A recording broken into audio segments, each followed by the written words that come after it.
G'day, I'm Chris and welcome back to the shed. How you doing? Just following up from removing the rear wheel out of my AJS. Tyre got fixed and a little puncture, and that's not a big deal, and a new tube, and that was easy. But as things happen and one job leads to another, while I was at the tyre fitters getting the tyre removed, because I didn't want to tackle it myself, they removed the axle.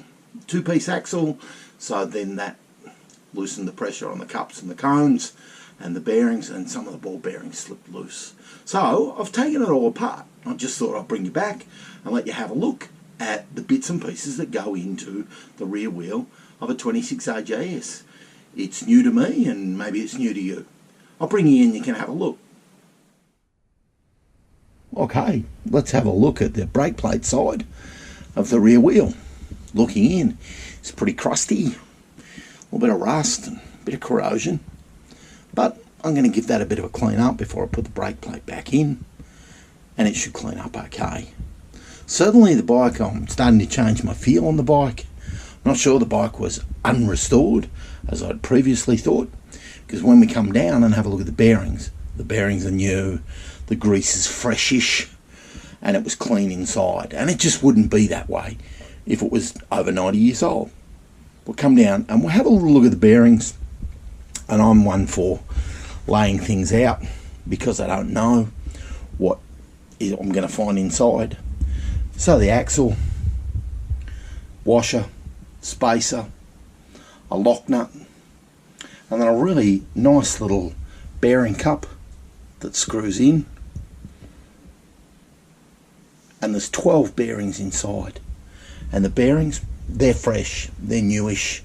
The grease looks like it's a soluble grease and really doesn't look like it's been up to the job. There wasn't a lot in there. Coming across the spacer with the cone, I suppose, if you like it, at each end that hold the bearings neatly in place, and it sits in the centre. Moving left to right and over to the brake plate side, the 12 bearings, some of which had come loose. The end of the axle, which sits under a cover plate inside the brake plate, a nut, locking nut for the brake plate, and the washer and the nut, and a spring washer for the axle. Two-piece axle on the AJS. This is the brake plate side. Here's the axle itself that's locked in, and it's locked in behind the cover plate. The cover plate's really neat, slides neatly over the top, and it sits inside. The cover plate screws to the 3 holes in the 3 little bolt holes that are there, and locks into place on those teeth that locate neatly onto that cover. Good design, stops it spinning and holds everything in place.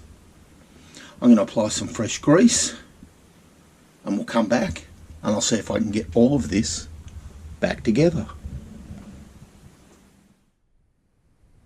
This is just a close-up of the inside of the rear wheel. I'm a little bit intrigued, and until now I hadn't looked inside the rear wheel. You see the little locating pins that go neatly over this cover plate. There's 3 locating pins. The cover plate goes over, screws down with the 3 screws, and then this side of the axle is held captive in there and sits neatly against the axle spacer, or the piece that cone that goes in to slide against the bearings. I'm going to put the rest of it back together. As I say, I'm just intrigued and love looking inside these things. Hopefully everything continues to go back together relatively smoothly, and get it back in the bike. Okay, rear wheel went back in relatively simply. Loosened off the brake plate locking bolt, just here. Loosened it off, slid the wheel in. Now I'm just doing the axle adjusters, tightening those up. We'll get a nice tension to the chain, a bit tighter than that, and we'll be ready. Well, that's pretty much been a puncture repair, if you like, on the AJS. There's not much left to do except put that brake arm back on and then get ready to ride it on Flat Tank Friday next week. Hope you've enjoyed seeing inside the rear wheel. If you do, like and subscribe. If you don't, that's okay too.